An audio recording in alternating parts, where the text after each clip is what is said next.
Hey, good morning. Yes, Tuesday, the 19th of September. Haying is officially done. Cal's got enough feed to put him through now till spring. So he's just taking care of the equipment, greasing it, and cleaning it off with a pressure washer and putting it away. Another season behind us. We do 6 farms. So between the shop and that, keeps me pretty busy. I discussed about, thank you for the well wishes for my wife. It's greatly appreciated. What I hinted to there yesterday was collecting money is as important as getting customers, because you can get a gazillion customers, let's say, but if you have no way to get the monies from them,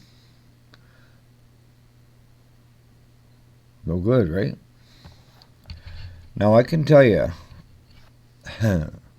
from experience, because we get called a couple of times a month, somebody trying to sell us a swipe machine, for Visa, MasterCard. But you got to be careful because they're not all the same. You have to do a little bit of shopping around. The ultimate one is just going to cut you percentage points, and they take up 3 to 5% of the total sale for taking care of the processing and everything. Now you can have yours physically located at your place of work, or you can do it online, or both. Why do I say both?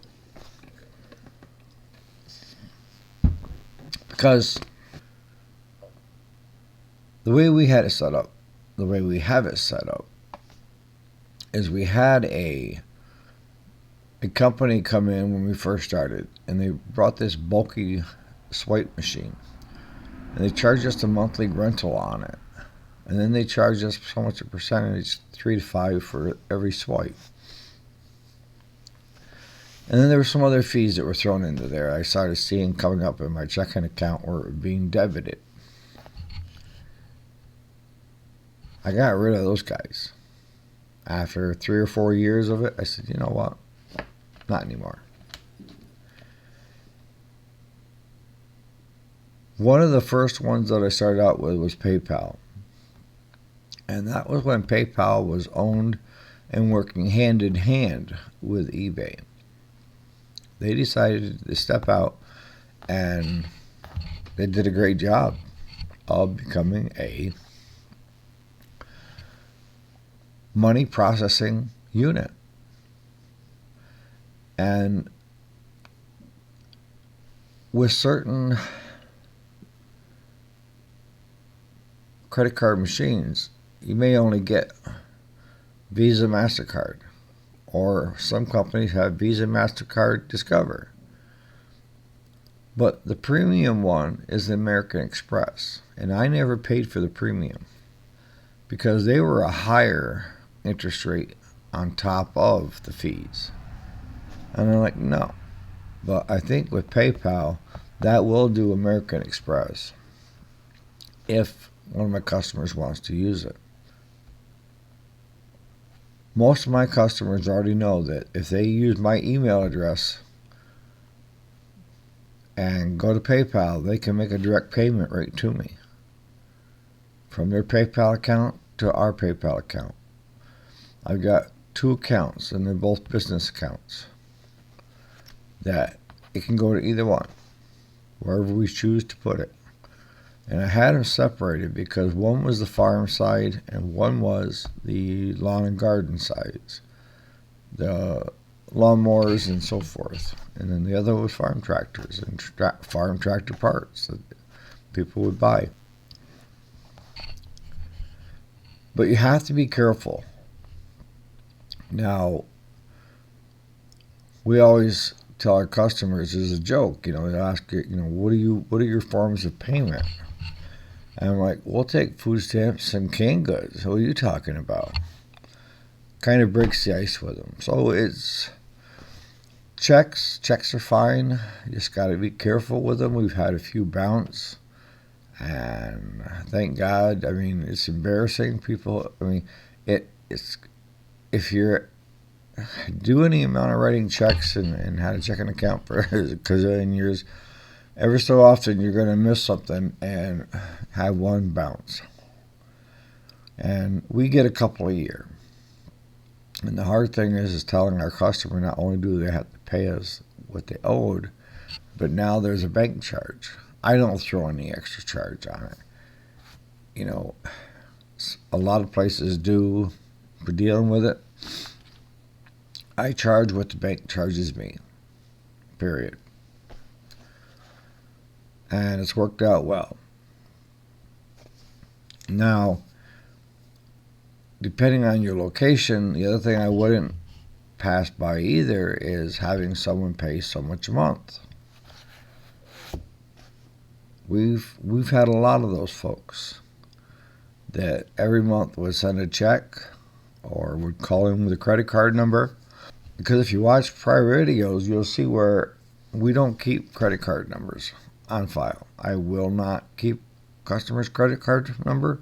I don't want the responsibility. I don't want something to physically happen where somebody else gets their hands on it, period. In the beginning, my customers were kind of scratching their head because if they need to pay the bill again, they had to give me their credit card number. And I said, I'm doing it for you. I don't want to be even accused of or part of anything to do with something happening to your credit card number. And it wasn't that much shortly after, we started seeing a lot of people having false charges on their credit cards, where they had gone shopping on some place online or an email they got and they gave their credit card information. Next thing you know, their banks are being drained. To this day, we don't have any problems with customers. They have no problem calling, giving me their credit card number because they know the minute I get done running that credit card number, it gets shredded. It doesn't be left here on the desk. It doesn't. The minute it comes in, I'm writing it down. I'm online, punching it in virtually, and shredding it after it says accepted. Payment has been accepted. Boop. Goes into the shredder, paper shredder. I would advise you guys not to keep customers' credit card numbers on file. We keep our customers' information, like where they live, their phone number, all that, but that computer is not hooked to the system. I told you, I've got an IT background. I know guys to this day that if your computer's on, they can get into it.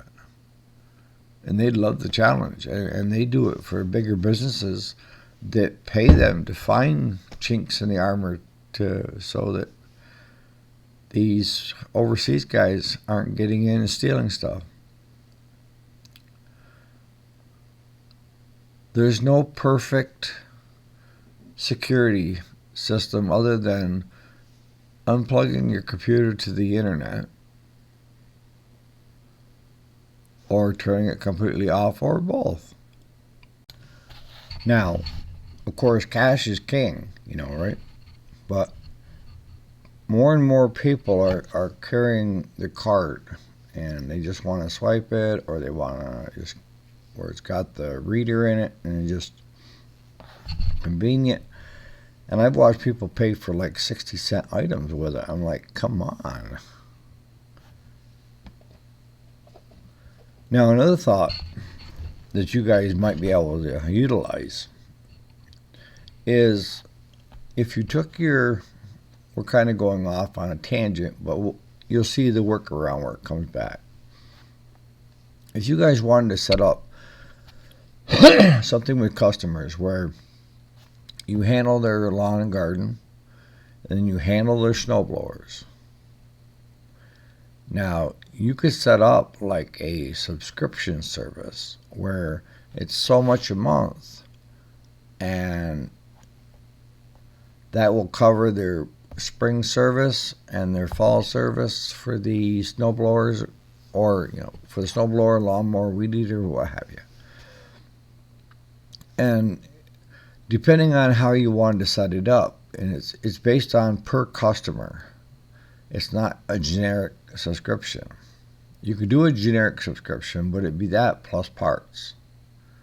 It's the only way you could do it.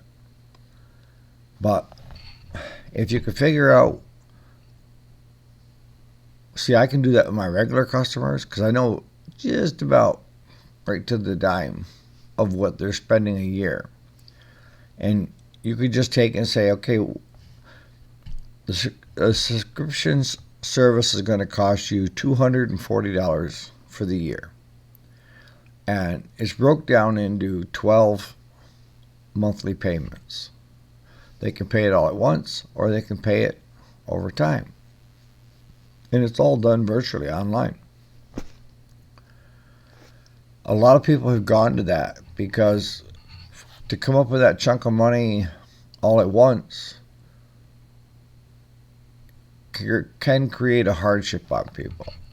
But if it's broken down into, $24 a month, because there is going to be on your subscription, you got to figure an interest that you're carrying for the year. So it'd be right around $24, $25 a month for your customer versus a big bill of $240 to $250 in the spring and fall combined. And like I say, it's not going to work for all of you, but some of you guys that are just handling the service side of it is something to give some thought to, because now if you can do something similar to that, here, I'll tell you again, I just give advice. Take what you can use and leave the rest, because I'd be no more happier if you just found something that helped you out a little bit. But don't shun the subscription service, because that there could generate you income throughout the year instead of all in the spring and then a little bit in the fall. Or if you've got them split up, so much in the spring, so much in the fall, now you've got something for 12 months out of the year that's going into your bank account over time. And you'd be surprised at how many people would be willing to do that.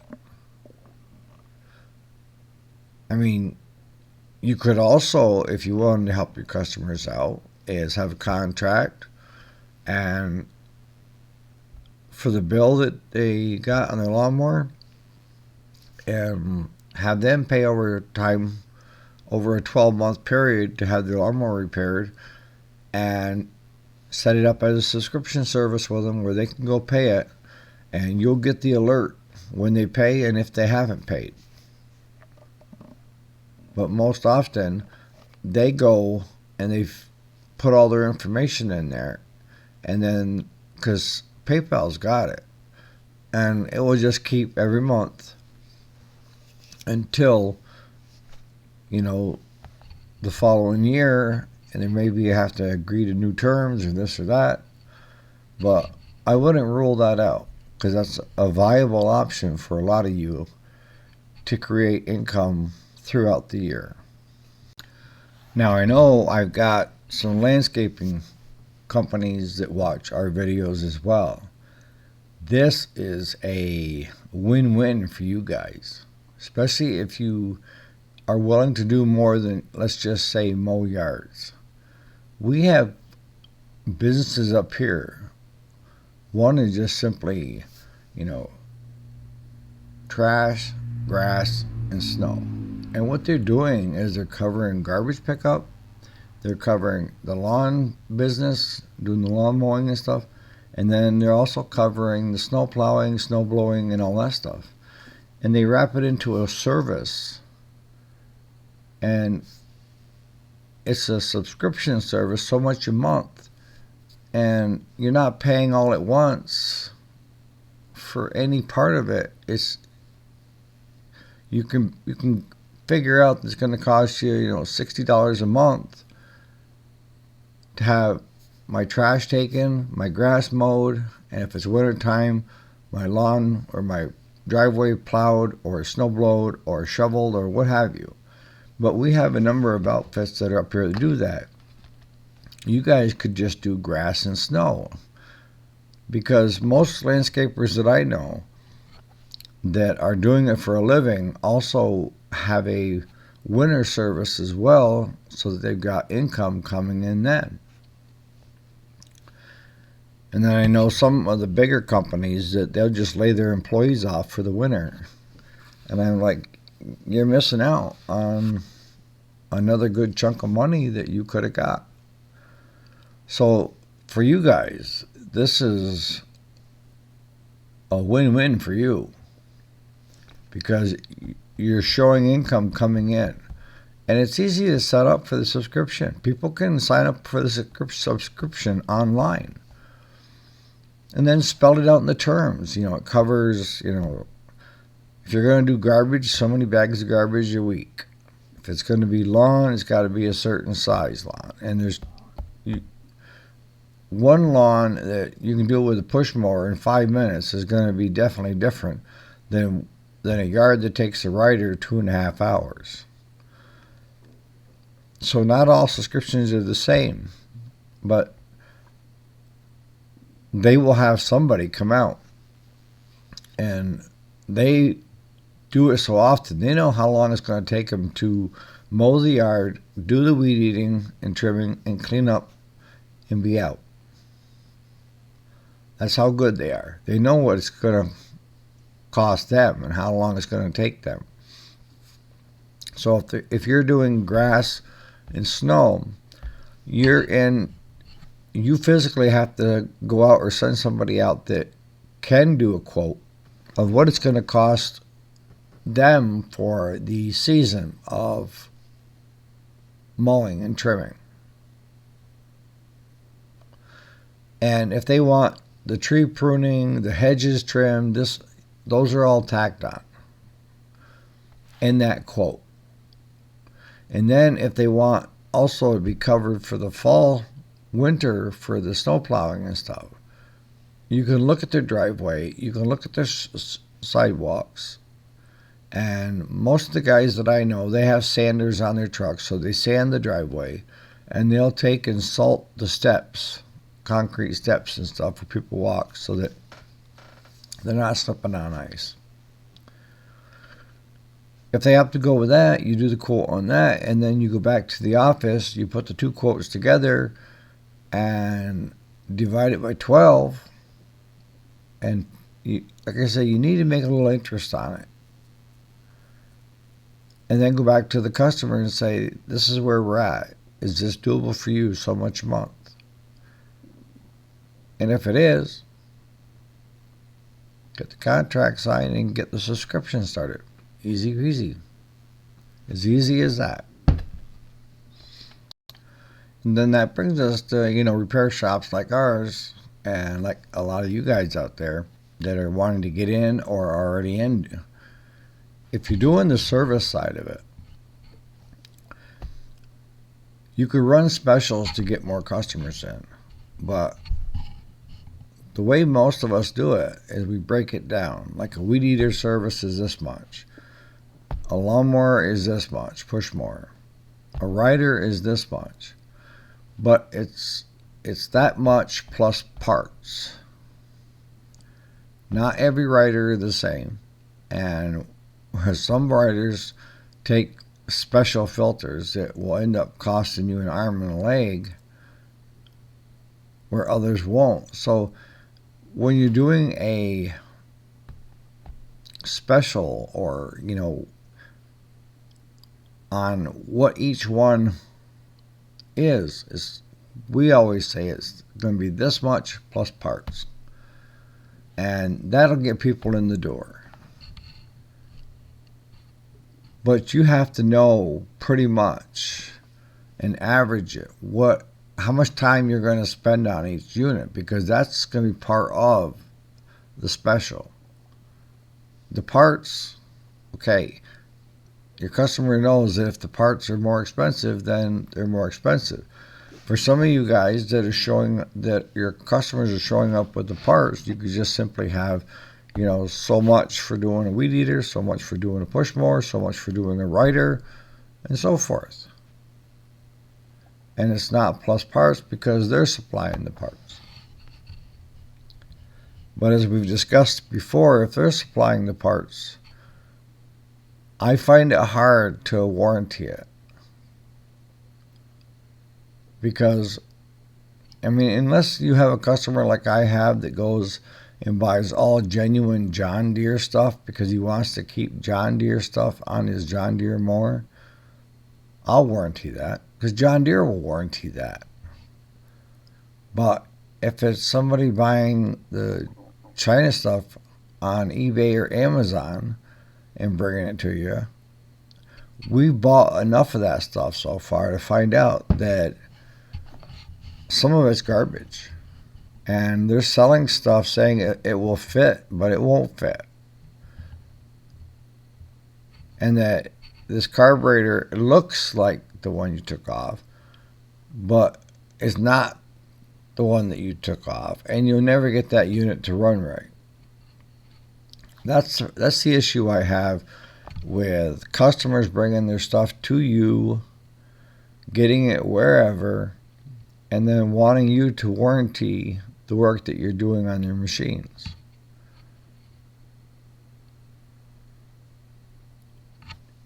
Here at our shop, I don't allow people to bring parts in. That's other than, like I tell you, the gentleman with the John Deere. Other than that, I don't. And the main reason for it is two reasons. One, they end up with the wrong crap. And two, I can't warranty the work going out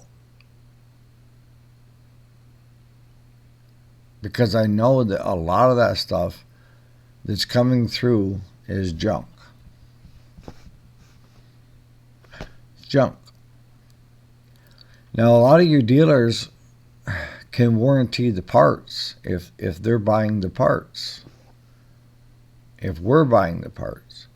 See, like with Stens, when I was selling a lot of parts for Stens, most of it was online and we mailed it to our customers.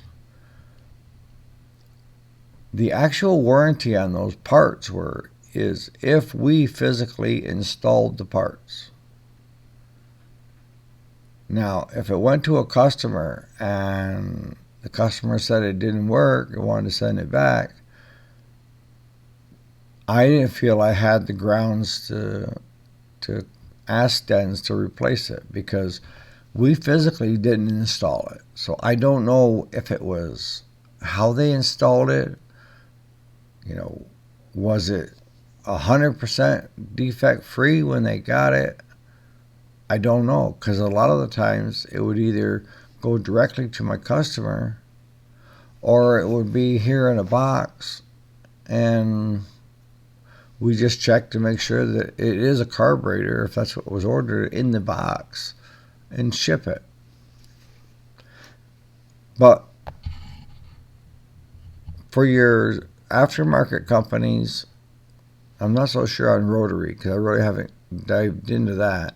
But I know on a lot of the manufacturer warranties and stuff, like the home lights and the Kohlers, Kawasaki's and all them, they're the same way. They'll warranty the part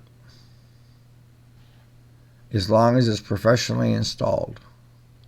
And this is especially true when it comes to electrical, because electrical, as we all know that have been in the business for some time, you can damage something really, really fast. And it's by no fault the manufacturer, the aftermarket companies. It was hooked up incorrectly, or there was a dead short somewhere and it fried it. So that's another option. That would bring in some extra money, and people like specials. You could do a spring special and a fall special. You could do certain stuff mid-summer when things are slowing down, to get more walk-ins to come in. We're kind of coming back around to finish it up here. There's a lot of different credit card processing companies out there, and they're not all the same. You have to do your homework, and don't rule out online payments. Don't rule out using PayPal. PayPal has a swipe unit that can hook into your phone, into your laptop, into your iPad, and you can swipe cards that way. They have the readers where you can the customer can just take the card and swipe over top of it, and it, with the chips and everything. And then don't rule out the subscriptions, where you're collecting monthly payments, or having your regular customers spread them out over a 12-month period so they're not coming up all that cash at once. And it's giving you a residual income throughout the year instead of all at once. So I hope you guys can take something out of here and apply it to what you're trying to do. And tweak this, tweak that, whatever works for you. But this is just another group of ideas from me to you of things you can try and ways to get your money into your bank accounts. On that note, we'll see you tomorrow morning. You guys have a great Tuesday.